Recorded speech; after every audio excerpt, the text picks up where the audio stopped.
Introducing YouTube memberships, a fun way to support the channel while getting some exclusive perks.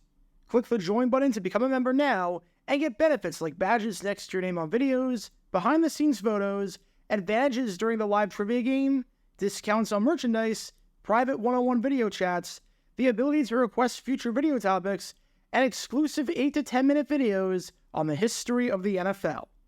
And now, on with our feature presentation. Running up the score. It's one of the more controversial topics when it comes to sportsmanship and what should or should not be done. There are many prevailing thoughts about running up the score, and whether there is even such a thing as doing it. And it varies from level to level. You might view running up the score in a game between kids very differently than running up the score in a game between professional teams, where the players are quite literally being paid to do their job. I've done plenty of videos about teams running up the score and coaches and players throwing a fit on the other side, with one of them being a 1996 game on Monday Night Football between the Green Bay Packers and the Dallas Cowboys, when the Cowboys kicked a garbage time field goal late with the game seemingly out of reach. You can learn more about that incident by clicking the card in the upper right corner. However, whatever your thoughts are when it comes to running up the score, and whether you think that there's no such thing in the NFL, or think that teams should not run up the score when the game is out of hand, I think most people can agree that any talk and any controversy surrounding this issue comes late in the game when there's very little time left on the clock, and when everyone knows the outcome. We're talking about a team being up by 5 touchdowns with 3 minutes left in the game, or being up by 24 points with 40 seconds on the clock, or something along those lines. It's not in the second quarter when there's still more than half of the contest to go. It's not literally before the halftime break. As for the controversy in today's story, however, well, it's bizarre. Just flat out bizarre.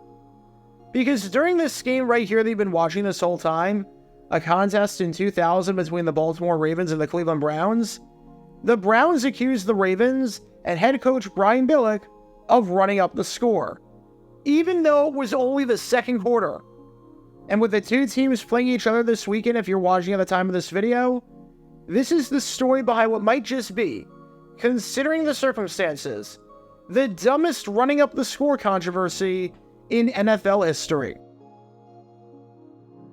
Before I talk about the actual controversy in question, and the comments made by members of the Browns that had the Ravens feeling absolutely perplexed as to what the heck happened, we need some context to understand the importance of this game, and perhaps most importantly, how this game was going before the sequence of events that left the Browns feeling miffed.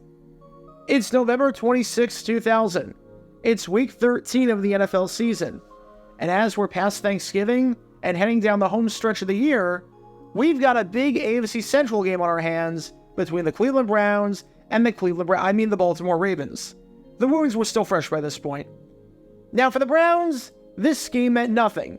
Their second season in the NFL was shaping up to be just as bad as their first, as they entered this game with an abysmal 3-9 record, all but eliminated from the playoffs thanks to the worst point differential in the conference at -138, the second worst defense in the conference by allowing 268 points, and the second worst offense in football by scoring just 130 points, or barely over 10 points per game.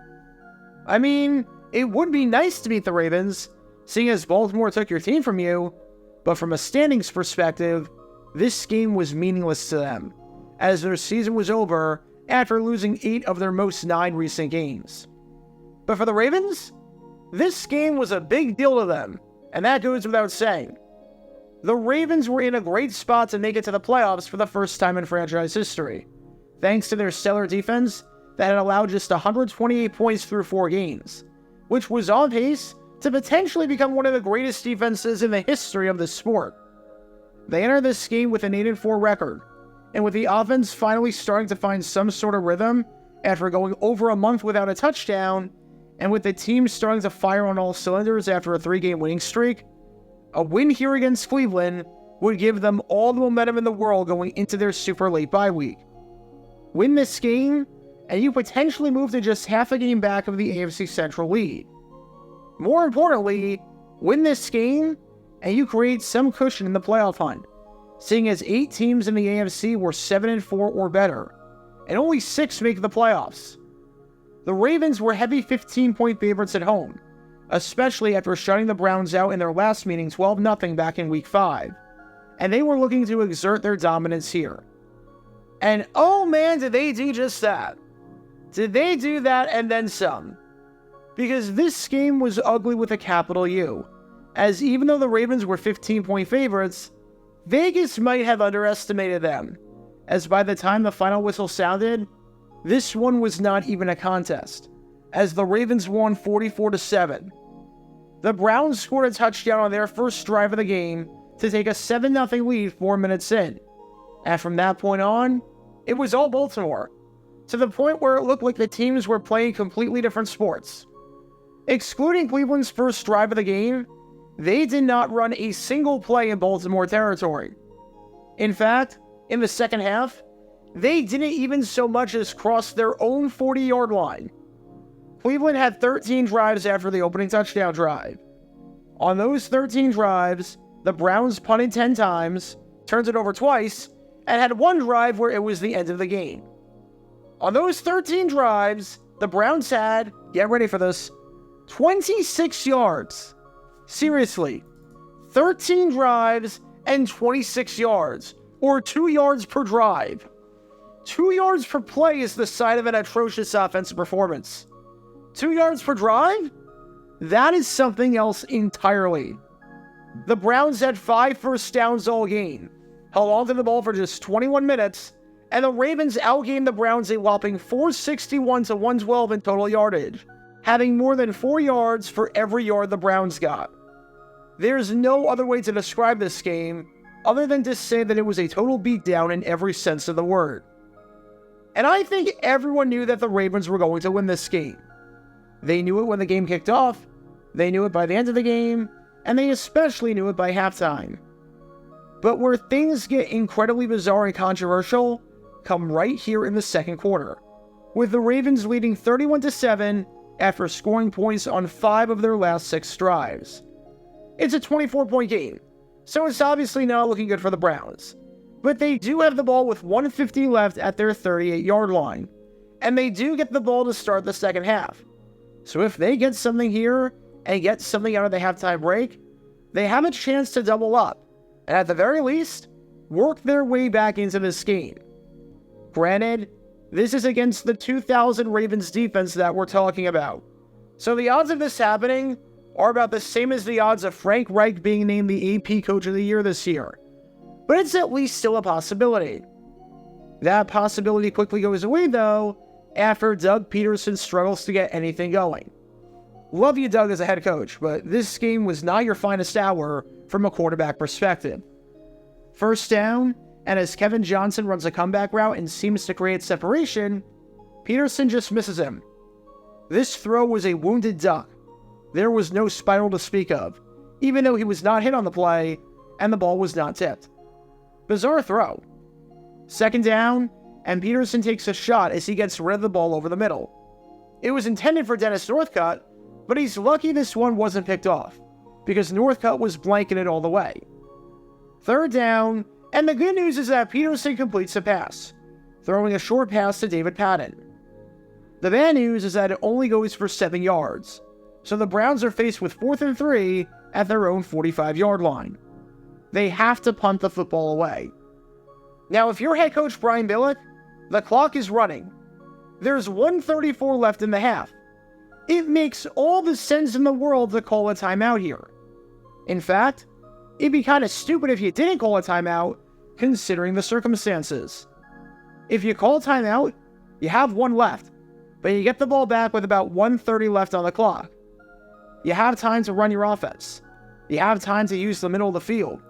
You don't necessarily need to pick up chunk plays, and you have a chance, with a good drive, to make it 34-7, which would be huge, because as it stands right now, 31-7 is a 3-possession game, while 34-7 would be a 4-possession game. If you don't call a timeout, however, the Browns can take the game clock down to about 54 seconds before getting the punt off, and they can pin you inside the 20 with you now having roughly 48 seconds to move down the field from a pretty bad position. In the first option, you have way more plays at your disposal, and with the way your offense has moved the ball down the field, which feels bizarre to say about the 2000 Ravens and their offense actually being good, you have a chance to score again and really put this game out of reach. Naturally, because Brian Billick is a good head coach and knows what he's doing, unlike, let me check my notes based off of the episodes of Dumb Decisions I have to do this season alone, just about every single head coach in football right now, Billick called a timeout. He understood the importance of the clock. He knew that he still had a timeout at his disposal, and he knew that he wanted to have a chance to score again to truly put this game on ice. So he called timeout, and got the ball back with 1:23 left. The Ravens were unable to do anything with it, as a holding penalty on their first drive got things off schedule. But they did go into the half with a 31-7 lead, eventually winning the game, as mentioned before, by that 44-7 scoreline.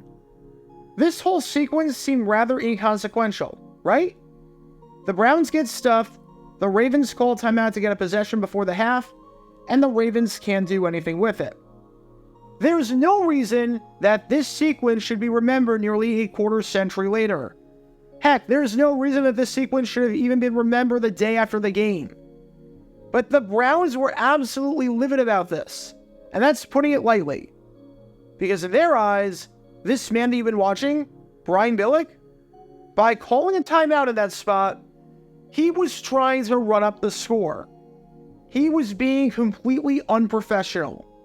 He was rubbing it in their face, and doing that was so uncalled for. Seriously. There were many comments from players that said similar things, so in the effort of reducing redundancy, I'll just highlight some of the main ones. Said Browns head coach Chris Palmer, "I learned a long time ago. I'll coach my team, and he'll coach his team." Again, you walk both sides of the street in coaching.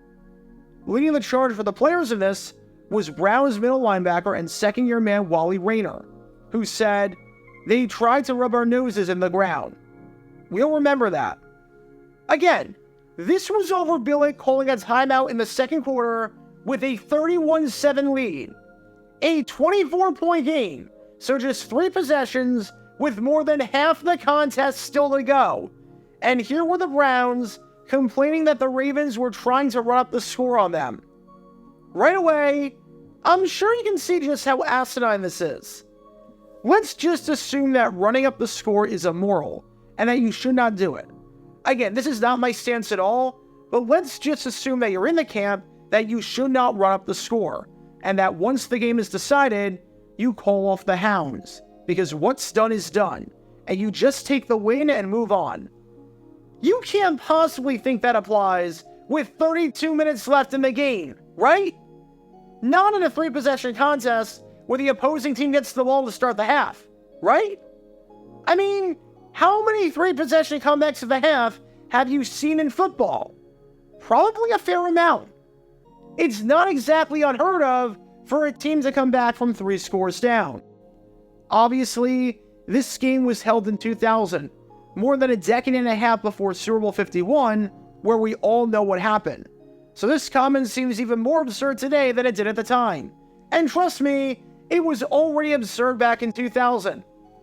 Heck, the Ravens literally came back from a 3-score deficit earlier in the season against the Jacksonville Jaguars. And coming back from 3 scores down at the half wasn't unheard of for any year, let alone 2000. Considering the fact that it literally happened earlier in the season when the Oakland Raiders erased a 3-possession deficit at the half against the Indianapolis Colts in Week 2, and ended up winning the game. You can learn more about that and how they made that comeback by clicking the card in the upper right corner. So for the Browns to complain about this? Yeah, let's just say some Ravens members had a problem with that, and were confused as to why the Ravens were trying to win the game. Said tight end Shannon Sharp on Brian Billick's strategy, "You can't just start kneeling down midway through the second quarter. We do you a favor. When we beat you bad, we let you know that you need to get some more players or a new coaching staff. We're not going to deviate from our offense or defense. It's your job to keep us from getting points on the board." No, Billick wasn't trying to run the score up. but he should have. I love that line about we're doing you a favor by destroying you, because it implies that your team absolutely stinks. It wasn't the first time in 2000 that Sharp gave advice to a team about how to get better after defeating them, as he did this following the opening game against the Pittsburgh Steelers, which you can learn more about by clicking the card in the upper right corner. As for Brian Billick on the complaints made by the Browns, he didn't put too much stock into them. He understood that the Browns were frustrated and that things in the heat of the moment might not be the true thoughts.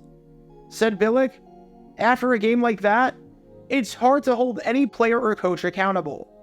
Where they're at, the emotions involved with it, I didn't see any undue criticism in terms of what we did and when we did it. We're going to play our game, and I don't ask any quarter for anybody, and I don't expect any. But the Browns were absolutely frustrated with this. There's no other way to describe it. They were absolutely miffed. I love how the Browns knew that they were so bad that they were criticizing the Ravens, as in the team behind me right here, for trying to score on them in the second quarter. As if to say, you really think we're going to come back and win this one? You think way too highly of us. Trust me, we stink. We surrender. We're terrible. We're not coming back. No wonder head coach Chris Palmer got fired after the season if that was the attitude of him and his players, because that is pathetic for any professional sports team. As for the Ravens, well, let's just say that's not the last time we heard from them during that 2000 season. I'll put it that way. Is running up the score unsportsmanlike? Is running up the score unprofessional? Is running up the score immoral? You be the judge of that. But is anything you do in the second quarter of a 3-possession game even remotely close to running up the score? I think you'd be hard-pressed to find any non-Browns player or coach that thinks so, because the answer to any reasonable person would be absolutely, positively not. Just ask any Chargers fan from the playoff game against the Jaguars. If you think a team is running up the score by calling a timeout to get the ball back in the second quarter, then you need to seriously reevaluate everything. And I truly mean everything. Because during this 2000 contest between the Cleveland Browns and the Baltimore Ravens, not even halfway into the contest, Cleveland was begging for mercy and was saying, in no uncertain terms, no more Baltimore. Get your official Jaguar Gear 9 merchandise by going to jj9shop.com, and be sure to like and subscribe, as it really helps the channel out a lot. Join me every Wednesday night where we'll play NFL Trivia for cash prizes at 9 p.m. Eastern over on Twitch. To learn more about the history of college football, subscribe to Jaguar Gator 8. To learn more about the history of Major League Baseball, subscribe to Jaguar Gator 7. Also, special thanks to all of our Patreon supporters for helping out the channel. Your support is greatly appreciated. See how you can become a patron and request future video topics in the description below.